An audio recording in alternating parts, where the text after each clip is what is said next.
Good morning, everybody. I am Janvi and I head the Human Resources at Vidyalankar School of Business. On behalf of VSB, I welcome each one of you to the webinar organized today. I am thankful to each one of you for taking out time and being a part of this wonderful webinar. Before I begin, I would request you all to please put your videos off and your microphones muted. Once we reach the end of the session, we would also have a question and answer session. So if you have any questions, you can put them up in the chat box. All right. So to begin with, I am sure all of you must have heard about the Vidyalankar group. We have been into the education sector for the past 60 years. Along with the chain of classes that we run all over the city, we also have a sprawling campus located right in the center of the city, in the heart of Mumbai, which is Vatala. I can keep talking for hours about various features and programs that we offer at Vidyalankar School of Business. But in today's session, I would like to highlight a few pointers, one of which is BizLab. BizLab is one of its kind business simulator designed by IMA, which allows the students to experience real-time decision-making and corresponding outcomes, which helps them to make strategic decisions in running a virtual company. The fact that the entire simulator is AI-driven, artificial intelligence-driven, it throws multiple circumstances against which the students have to take critical decisions which may either be beneficial or cause a concern depending upon the decisions which they have taken. Fundamentally, this simulator helps students experience real-time hands-on decision-making capabilities based on the unpredictability of the market scenarios, thus making them business and industry ready. Another important feature of Vidyalankar School of Business has been our international immersion programs, in which our students work along with various other students over various multiple continents across time zones on real-time projects to deliver real-time values. This has helped our students to not only understand, but also appreciate the values of cross-culture interactions and how to deal with people globally and still have a common goal to achieve. The biggest game changer for Vidyalankar School of Business has been our 6 months internship program. We at VSB have managed to revolutionize internships to 6 months, and we are the only campus business school in Mumbai to do so. I am glad to tell you all that our current batch is 100% placed. While we all are into the COVID situation, it has given our students an opportunity to work from home since all their companies and corporates who have placed them have managed to convert their internships into a work from home scenario and still deliver. This has helped our students to get a lot of learning, and the learning which they have got has been phenomenal and will be of great use to them in the future. If any one of you has found any of these parameters which I spoke about right now interesting, and if you wish to know more about various features and programs that we offer at VSB, I request you all to please write down to us on our email ID, which is academics@vsb.org.in. I'll be putting up the email ID on the chat box as well, so you all can take it up from there.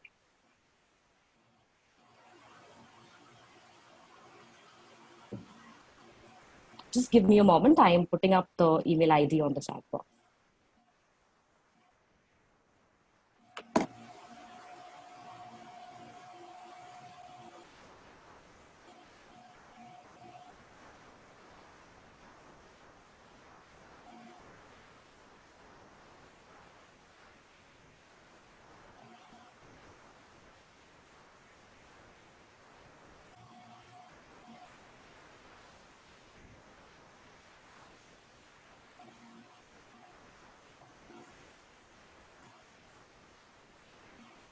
All right. Now, it's time to introduce you all to the eminent speaker of the day, Ms.Shatha Martin. Shanta ma'am is a management graduate from TAPME, and she comes in with a vast corporate experience into various industries and multinationals and has held P&L positions. She joined the logistics industry in the year 2003 with ECU Worldwide or All Cargo, amongst the world's top 3 ocean consolidators. She held the position of a CEO there for over 10 years, managing the region of Indian subcontinent, Middle East, Africa, and East Med. Currently, she is working as a global CEO for the Pentagon Group, which is into supply chain management. She has been a recipient of various awards, like CEO of the Year Award at Women's Leadership and Innovation Awards organized by International Women's Leadership Forum, the Bharat Vikas Ratna and the Women Leadership Achievement Award for Excellence in Logistics and Supply Chain sector by the World Women's Leadership Congress, Mumbai, Business Leader of the Year, Indian Women's Leadership Forum, Women's CEO of the Year by Women's Economic Summit, Dubai, and many more. She has also been associated as a founder executive committee member and joint secretary, Women's International Shipping and Trade Association. She's been a member of Indian Trade Delegation to Germany, Ministry of Commerce, Government of India, lifetime member of Institute of Directors, member Indian Management Association, and member of the CEO Club of India. With this, I would like to welcome Ms.Shatha Martin to today's webinar. Ma'am, I request you to please take this session forward and share your valuable insights with all our participants. Over to you, ma'am. Thank you, Janvi. It was a very interesting way you described your institution, and I would certainly write to you for more details about your programs. Thank you. And I thank the management, Mr. Rajesh Pillai, Alpa, and the team. It's been a privilege to be associated with your institution. I did get some background about the institution, and it's very interesting that to have young minds participating. It makes you also think innovatively. And I'm really honored to have this webinar with you. And let's make it a very interesting one. And your feedback will also be very useful to kind of build on the thought process, because I think the pandemic made us really move from our regular mode to something which is of a new time zone or of a new way of thinking. And I think the topic is very apt, new opportunities in the new world. So to begin with, I must say that it was the inevitable, and the pandemic within a span of 3 months changed the entire global scenario, which means that this is one of the largest disruption, I think, for mankind. We had the Great Depression, we had the recession, we also had the plague in Spain many years ago. But I think in the current modern times, this is something which has phenomenally changed the whole thought process. But I think in deep down within all of us, we have a desire to excel. And the pandemic, I think, taught us 2 main things, and that is resilience and adaptation. The more we are resilient and the more we are able to adapt, I think that is what will take us forward. Having said that, I think the COVID has brought in a paradigm shift in our outlook, in our lifestyle, in our routines. And I think most important, it has fundamentally changed the way we all run our business or our management practices. So I must say that, before I go into the perspectives of how the pandemic has changed from a global perspective to a typical Indian scenario, the strategies that we all need to kind of adopt and adapt, and also the changes in the consumer behavior, and what are the trends and the shifts that will take place.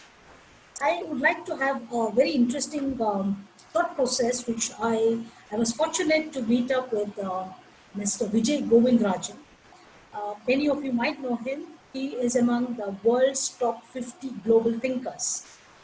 And in 2019, he was ranked among the top 3, and he won an award for the idea that he brought about, which was called the reverse innovation, for which it was awarded for the best idea in the last few decades. So reverse innovation is something which I see very, very essential. What the pandemic has brought about and what we should do post-pandemic. So I think the world was moving fast at a very, very fast pace towards globalization, which was very good because the developed countries were looking at increasingly coming up with innovative products. You name it, Apple coming up with the iPhone, you had the Mac, you had a lot of technology and a lot of other retail products.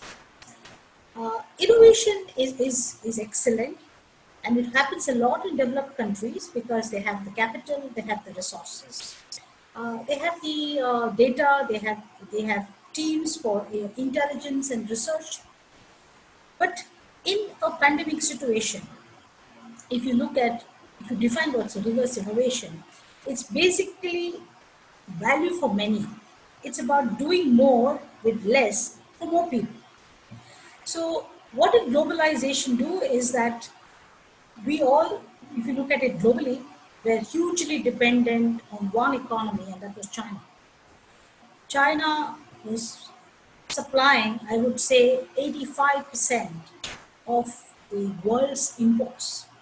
And probably there are countries who are importing 96% from China. So there was one large vendor, and the inevitable happened. It was the biggest disruption when Wuhan reported the pandemic.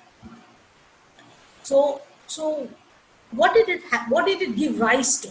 So this reverse innovation gave a thought for globalization. So what is globalization? You have global multinational companies who similar to the Apples and the Nokias of the world, but they realize that you need to have a local outlook. And the local outlook is you have a global ownership, and you impart or empower local customization. Customizing your product not just in the features, but you look at the pricing, you look at its availability, accessibility, and the packaging and all that goes with it from a local perspective. And so reverse innovation is the thought process from globalization to localization. And then came the local innovation.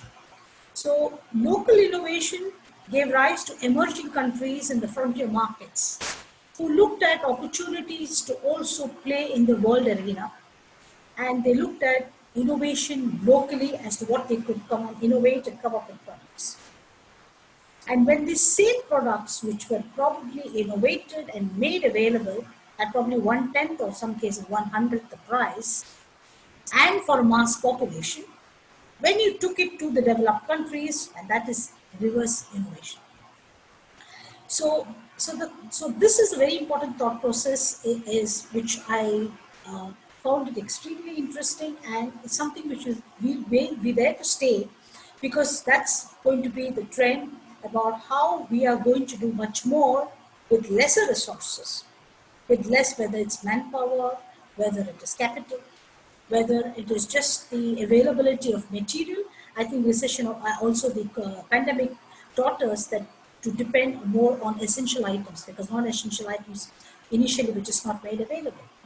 So I think we learn to adapt and live only with the essential items. And so this is the thought process on which I thought I must share with you. And it also brought in a culture of collaboration, which I will also dwell upon as I make my presentation. But with this thought process, I would like to share the presentation. Probably I might have got a copy, but I will put it up on the screen now. So the new opportunities for the new world. You have the factors which influence from a global perspective. So with the protectionism which came up dominantly from the US markets, where the US markets already, even pre-COVID times, were looking at the fast-paced growth of China, and they were imposing a lot of tariffs on the imports coming in from China. And now it has become a norm that a very large economy like US is now going to look at manufacturing a lot of things locally and at the max regionally. So what does it give rise to? It also helps you to build your own resources. It helps you to be less dependent on another country or another market. It also creates jobs, because I think US has lost a whole lot of jobs. And it also gave rise to the pricing, because they found it cheaper to import rather than producing in their own country. So which means you have to really innovate. Like I like to give a classic example of the nano car, that the price was fixed and they worked reverse to arrive at the cost. So this is basically how protectionism is already coming in, and even in India, we are talking a lot about Make in India, which makes Indians more interdependent within their own country and give rise and develop their own products. Modifications in the supply chains. Being from the supply chain industry, I think I've got a direct uh, feel of what is happening in the supply chain market. Interestingly, the entire international transport came to a standstill. There was a huge dependency of import export happening between countries. With the pandemic, there were blank sailings, there were no air freight flights taking off, be it passenger or cargo. And if you take a typical market like India, we also had the scenario of the labor. So when you're talking about supply chain, I think what is the modifications which are going to come in is a lot more of artificial intelligence and automation. Because yes, we did depend a lot on labor, but in a scenario like this, which has created a lot of congestion and also created has been a deterrent for industries to import or export, is because the movement is extremely slow, because your labor is not available, be it in terms of actual labor in the warehouses or the container freight stations, or also the drivers, because many of them were migrants. And we will also touch upon the migrant scenario. But this is what happened in the supply chains. And supply chains will also change now more between a lot more domestically movements, a lot more depending on their new contracts, which they will raise between countries depending on their foreign exchange requirements. And that's going to be the new scenario of the supply chain, because that is a backbone for any industry, right from the production to the shelf. And we see that a lot of measures are going to make it more digital and also automate the processes. Coming to modifications on business and employment contracts, I think there was a phenomenal change where I think businesses realized that, you probably have to be increasingly careful and smart to choose your vendors, choose your financial resources, look at the kind of contracts you get into in terms of a credit, in terms of your resource planning, in terms of in a holistic sense. I think it has moved a lot from brick and mortar to a lot of virtual transactions happening. Interestingly, there is now virtual delivery of softwares taking place, where everything is online and they launch or install the program and make it running across a large organization virtually. Coming to employment contracts, it has actually given rise to a gig economy.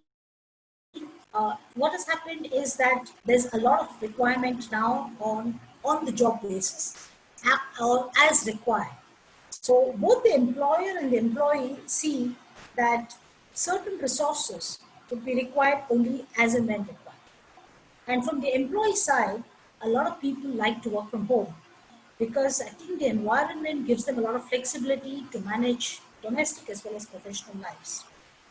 And with the gig economy coming in, I think it actually started from the recession times. People feel more comfortable to take on, depending on what is your core function. Let's say your core function is operations, or your core function is technology. then you take on assignments for different organizations basis what your contract is. So you have the flexibility to work with different organizations, of course, as long as you maintain your confidentiality on the project. But this is how the world is making it more fluid, flexible, nimble, and agile. Pricing and value appreciation, I think never before price has been so sensitive. I think pricing will also go through a whole new shift in terms of what are you going to offer and at what value. I was looking at how Swiggy and many of these online, what you call as e-commerce delivery systems are looking at, they do not actually look at in the long run that there's going to be more discounting, but I think what's going to be is value. People are looking at value addition against a price. So going forward, that's something which we need to focus on from a business perspective, not just in India but globally.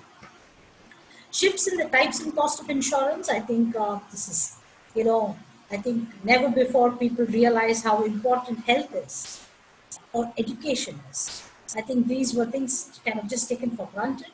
And I think the factors of taking insurance to these elements has hugely grown.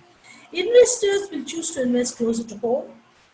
It goes in line with the whole global perspective. Earlier, foreign investors would look at emerging markets to invest because the capital required was lower, but the returns were much higher because the labor was cheaper, there was higher rate of production and larger consumption. But today, I think COVID has changed the scenario. You'd like to be more watchful to see what's happening in your home territory so that you can pull back faster because many times it just gets swept, the carpet gets just swept under your feet. And so that's also going to change the scenario in terms of how startup companies or MSMEs or SMEs will also have to look at in terms of investors who will probably invest in their business. Factors influencing from an Indian scenario, I think there's been, India is also now, it's moving quite rapidly, especially certain markets. I think Mumbai is one of them, where the pandemic is spreading pretty fast. And I think leadership in the quality of administration is also going to play a very large role, where it is not going to just stay at the center, but there's going to be a lot moving to the state, to the district, to the villages. And each state is now taking decisions to see which of those guidelines, as to what extent they would relax and what extent they will be able to hold stricter. Similarly, they will directly look at working to attract foreign investment or in terms of infrastructural development. Robustness of institutional framework, I think it's something which India has realized that whether it is our hospitals or our health machinery, our lockdown was more addressing the aspect of social distancing or other people moving out, but our machinery came to a standstill. Our machinery to take care of patients who are diagnosed with the pandemic, our machinery in terms of managing industries, our migrant workers were actually at an absolute, they faced a disaster. And I think going forward, there's going to be a shift where probably industries will have to shift closer to the labor because people do not want a repeat scenario. And so therefore, the whole institutional framework will have to undergo a change, and we all have a large role to play in it. Focus on, of course, infrastructure, be it the roads, the rail, the water, air movements. Upgrading the country's human capital, I think, very important in terms of the healthcare and educational initiatives. I think it is excellent that the educational initiatives have really kicked off very well. I see a lot of online webinars, just like your institution has been organizing. And there are a lot of programs which the educational institutions have immediately switched on and been able to bridge the gap of what is between the classroom sessions, though nevertheless the classroom sessions do have their value adds, but they could always be a combination till we are out of the pandemic situation. Healthcare definitely has a long way to go, and I think hygiene will come into a large, will have a lot of influence, because I think today people value hygiene a lot. People are looking at packaged items rather than loose items, because increasingly I was reading something about ITC marketing their chocolates. They said that they will have a larger segment buying their chocolates because they are packaged, rather than people buying sweets, which was earlier just off in little bowls, which you could just buy in sweet shops.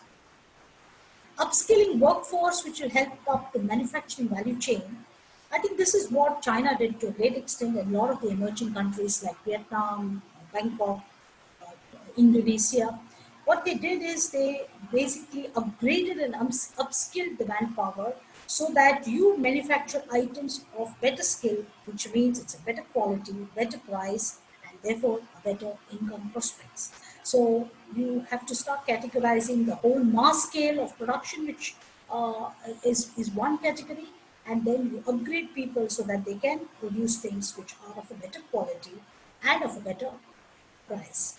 Social coherence of people, I think, is very important, because this pandemic brought us all closer to our families, brought us the human element a lot to a great extent, because I think we were moving at an extremely fast pace of globalizing in terms of technology, in terms of, there was this going to the moon, and a lot of things like that, which is very good, because that's all evolution. But I think, nature has its own form of correction, reminding us that the human element is finally the fundamental thing which keeps, is the essence of life. And I think, it will fight exclusion and marginalization. And with social coherence comes in collaboration, and it gives you the upward mobility for people. So this is something which for India, it will play a large role, because we have a large population. And the strategy guidelines, in fact, this is from the source of strategy in business. They basically categorize it under these 5 perspectives, and I would call them as like fundamentals. So when you have something inevitable happening, you definitely have a lot of damage, and maybe we all have witnessed it some form or the other. So the first thing what you do is the repair is fix what is broken. Could be the revenue decline, could be human and economic damage, could be the spending. It could be any of these categories is what we look at when we come out of the pandemic. It's not going to be just, life's going to be just normal. So we have to first look at fixing this. Then you rethink, because we have to move, we have to be more practical, we have to be and conceptual, we have to look at inviting the best practices, and we build our resilience to prepare for another inevitable crisis, if at all, God forbid, and handle disruptions, because we have seen a lot of disruptions. The typical thing of the when Nokia faced the change when the Apple came in. So you see there are a lot of these things, or even the Kodak film. So never before they thought that a phone would actually disrupt their business. Or I think there was a disruption with Uber or the Swiggy business models to the restaurants, or the transport industry. I would say the passenger transport. So disruptions can come in. I think it's important that as business people we need to prepare and always look at best practices and be more practical in our approach. Reconfiguring. I think most countries will now look at extremely better systems for healthcare, education, taxation, and then of course there are many things to follow. But I think predominantly people is to reconfigure a lot of business strategies in terms of upgrading the plants, upgrading the machinery, upgrading the latest technology. While all that is done, I think there'll be a lot more to focus on health and education, because that's going to be the backbone, and that's what keeps you actually going for a longer period. Report, I think everybody's looking at real time. I think your institution has also got, I just got the slab. which is going to give you a lot of real-time information. People, I think today, stakeholders, investors, all of us look at transparent information. People look at specific data on risks. I think probably the SEBI will also come up with guidelines to highlight what is the risk your company could face, viability of plans, success of the execution against the targets. So all reporting would be more authentic, more critical, and that's how the reporting fashion is going. And then we restart because we all have to have a transition of rebuilding our business. We don't know how deep this pandemic has actually affected. We know per se the revenues have declined, volumes have gone down, people have lost jobs, some prices have gone up, but we don't know how deep it is, and so therefore we all have to transition from it and have a greater sense of social cohesion. Moving to the fundamental changes, I think I want to share the shifts that will take place at the macro level. So as I mentioned earlier, there's going to be the changes in the employment contracts, and that's a given. It was already there, but I think it will be more pronounced. So work from home has become a buzzword, and I think we're forced to work from home now. And in the process, I think if you look at what TCS is also taking up as a decision, they're looking at 80% of their workforce to actually work from home. And probably they will look at all the real estate to be either hived off or utilized for something else. And this work from home as long as it is under proper guidelines and people know their responsibility, it is an extremely productive thing to kind of continue with. People are looking at flexibility. There's a lot of remote working environment happening. I've been having my MIS meetings with my offices across different countries. So it's all remote. People know approvals are given remote, decisions are done remote. And I think it becomes an environment. Board meetings are happening. People from different countries will meet and have discussions. So this is how the remote working environment will continue. Gig economy, I already touched upon, but that's going to stay. And then a lot of people, a lot of your employment is going to be basis what is your core skill, and you will have the flexibility to take on as many assignments. And gone are the days when you have a one job and a 9 to 5, you work under brick and mortar. Financial resource management, I think there's going to be a lot of thought process where industries will look at which are the sources who can finance them, the choice of their vendors, what are the credit terms, because that has been completely haywire because the working capital has never been under so much pressure because customers don't have the money to pay. You have certain mandatory expenses to actually pay out, and you also do not have business. So you're totally stuck in a kind of a locked-in situation. And I think the credit terms is going to be a very big change in the way you do business. The choice of markets to operate in, like I touched upon, that people will not depend too much on developed countries, will not depend on a single vendor. People will look at adjoining markets. So there will be an opportunity for emerging countries and frontier markets to actually open up and uh, look at opportunities to develop their products and innovate. Changes in the consumer behavior. I think we are all consumers of something or the other, and I think there's definitely going to be a kind of a long-term trend where there will be a reduction of buying non-essential items. There is lesser dependence on brands. Pricing is going to play a very, very important part, and the availability. I think in the short term, this is all going to stay for sure, but I also see many of these trends will stay in the long term because it's something which has gone into our system and into our DNA, and it makes that change for us. Focus on digital commerce, I think that had been kicking in from the last few years with the smartphone penetration. I think pre-COVID times, people had the purchasing power, so people picked up a lot of smartphones, and it was compounded with the cheaper 4G networks, which made it easier for people to get to whether it's shopping or information or transactions. And I think now people will avoid, at least in the immediate 1 or 2 years, in getting into crowded places, and so digital commerce is actually going to boom. The leadership style, I think, very, very essential. Leadership, all of us are leaders. We have to be proactive and nimble to keep abreast with the constant flux. Clear plans to shift.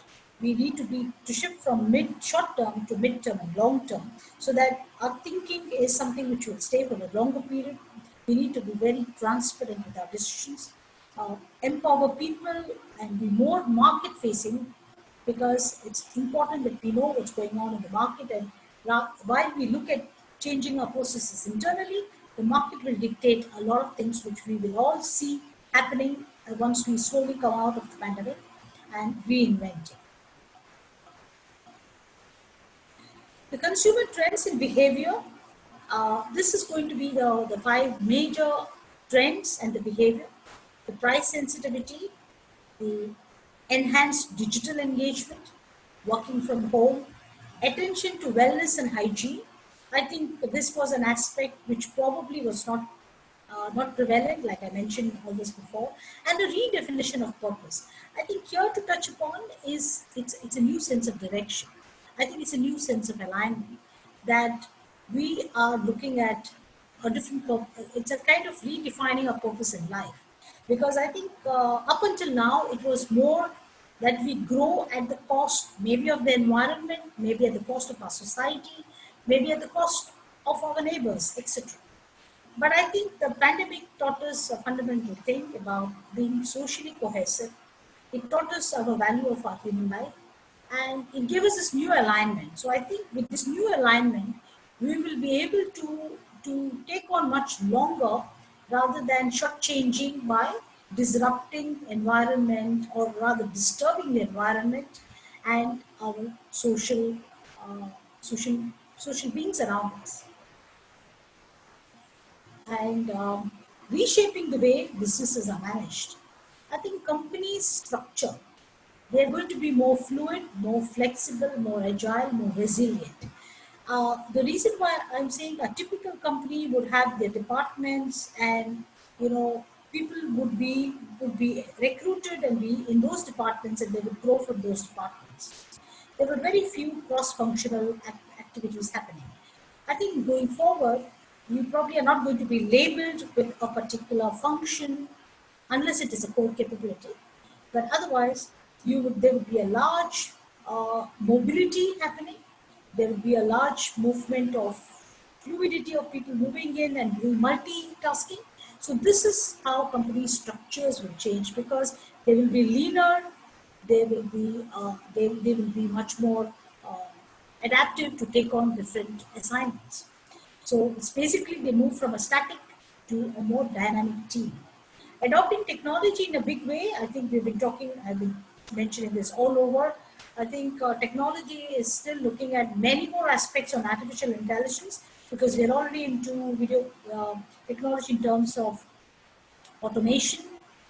We do a lot of video conferencing. I think the WhatsApp was a big change which came in. But I think artificial intelligence will bring in a lot more aspects of probably even looking at uh, behavior, understanding a customer's behavior, and looking at his typical predictable trends. And I think predictive trends is what I think artificial intelligence will dictate, and businesses will be able to define their strategies based on it. Building scale.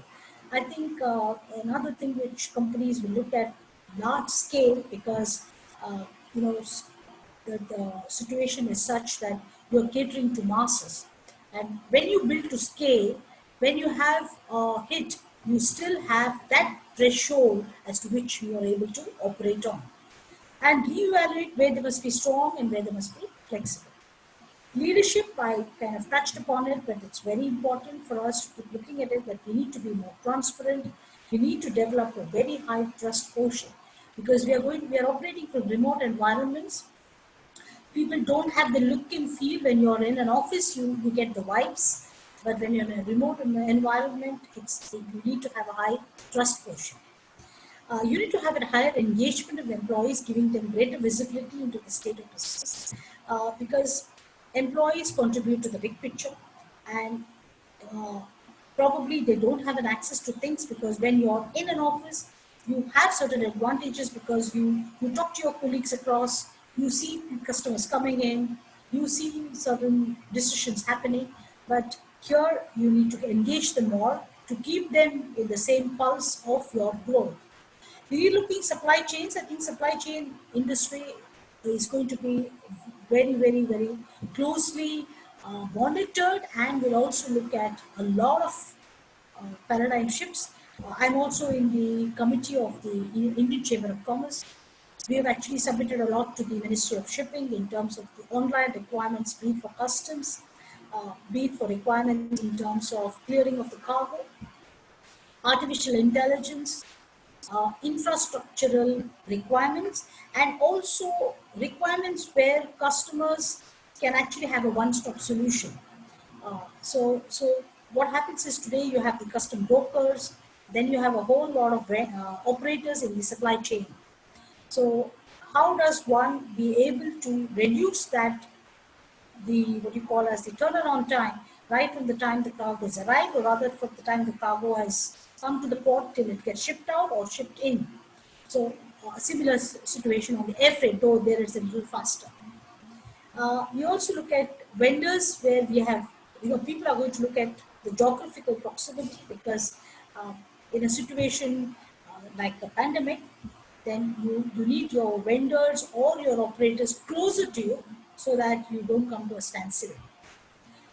Automation and artificial intelligence, will play a large role in the resilience of the supply chains. And I think the new norm is going to be digitization, and automation is the key. So these are some of the thoughts which I thought to share with you. And uh, thank you, and I'm open to questions.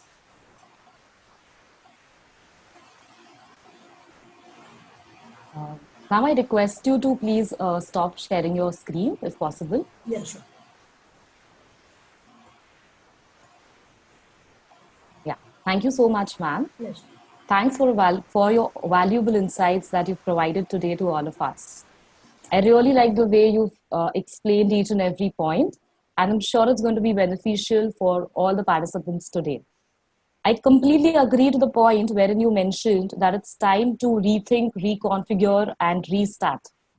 And also, it's important to change the ways we were working earlier, and it's time to adapt to the new changes that would be coming up in the future. I'm sure all the participants today agree to be with that. Many of us, many of you all must be planning to pursue your management in the current year. And I'm sure you must be benefited from all the points that she just laid down. So with this, I would like to open up the session for question and answer round. If anyone wishes to put in any questions, has any queries, I request you to please put them up in the chat box.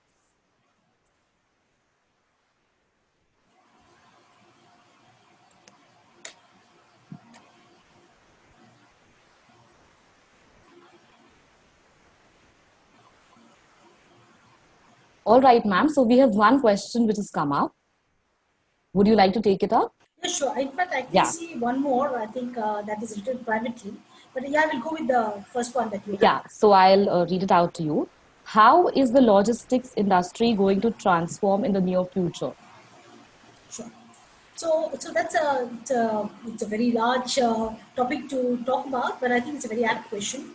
I think the logistics industry, one of first of all, when you say logistics, it brings in the element of the ocean mode, the air freight mode, the surface transport mode, and of course the ones which come with warehousing. So I think if you look at first, if I take the Indian scenario, warehousing is going to play a large role. Reason being, one, of course, there were other factors which played in. One is because of the GST, which made the taxation, interstate taxation, being done with, and it was more of centralizing one single tax, and so therefore it made sense for the industries to consolidate rather than have spaced out in the factories. which mean the operating cost is higher. The other important reason for warehousing to pick up a lot is that protectionism, or rather the Make in India concept, is, and apart from that, the e-commerce business. So first, let me talk about the Make in India concept. That when people are producing more, they will have to have that period in between which they have to send out their cargo. So which means they will require space for storing this cargo, and so therefore warehousing will come into play a larger role because of the domestic requirement. The second larger requirement for warehousing is the e-commerce business. The e-commerce business is still growing at the rate of 11%, and so what happens is e-commerce supports return cargo. So they require to, at any point of time, to make it available at a particular location so that they can quickly supply, because their other way of engaging on customers going to the store is that they are quick supply of the material to your location. So if they are in the vicinity, they are able to do that. They are able to cope up with the deliveries faster. And so therefore, they will look at having more warehousing, subscribing more to warehousing solutions so that they're able to cater to that, and also cater to the returns which have to go back, because they need to again store those commodities so before which they get either shipped out or air freighted out. The other change which will come in the logistics industry, which is going to transform, or rather more than transform, which is going to, I would say, significantly change, is the last mile and the first mile. Up until now, to a great extent, there would always be the shipper or the consignee who bring the cargo to the required location, and then operators like the freight forwarders or the consolidators would pick up the cargo and ship it out or air freight it out. But what's going to happen now is customers are looking at all one-stop solution. They would look at you picking it up right from your warehouse and delivering it right up to the customer's warehouse in another country or in another city if it's within the country. So the thought process of a one-stop and the warehousing is something which is going to be the norm. And what's going to transform to make this happen more, which I kind of touched upon, is automation and a huge usage of artificial intelligence. Because in warehouses, you already have robotic solutions where you can use the robots for labeling, for packaging, for picking up cargo. So any cargo which is very well packed and which is quite well organized, robots can handle that, and the scale at which they can handle is far more than what human beings can do. So that's going to play a large role, and artificial intelligence will play another large role, because it's also going to tell you in terms of predicted data, in terms of the consumption, in terms of the requirement, in terms of the consumer behavior, in terms of the big data that is going to be there, in terms of what's going to be your requirement. Though I would say the consumption will go down internationally between countries, but nevertheless the consumption will remain consumption, unless, of course, there will be a little lesser reduction in consumption. But in a span of 2 years, we are all human beings and we get back to a normal. And artificial intelligence there will play a large role to predict the requirement of what the consumption rate is going to be. So this is logistics, a lot of change which will come in for transformation. True. Thank you so much, ma'am. I can see one more question coming up from Ajinkya. It is, what is on-demand warehousing and what new innovations are coming into it? The on-demand warehousing is basically, e-commerce companies do this a lot, is that they have a large requirement, and based on that requirement, they look at warehousing. So in warehousing itself, there's been a lot of change. There used to be typically single warehousing, then it became a multi-tenant warehousing. And then you have, in the multi-tenant warehousing, you also have on-demand warehousing. So it's basically that you have it's more fluid, and then you look at leased warehouse spaces where you just tell them that this is what your requirement is for this period, and that's how you kind of use it. So that's going to be kind of a scenario where people are, as I kind of mentioned, that people are going to be more into variable costs rather than fixed costs. So these are all the models which will come in where people, just like you had business centers which came in, people, somebody uses a cabin from 4 to 5, and then from 5 to 6 another person. So the same cabin is used by so many people. So this is how processes will come in. True. There's one more question which has come up from Prasad.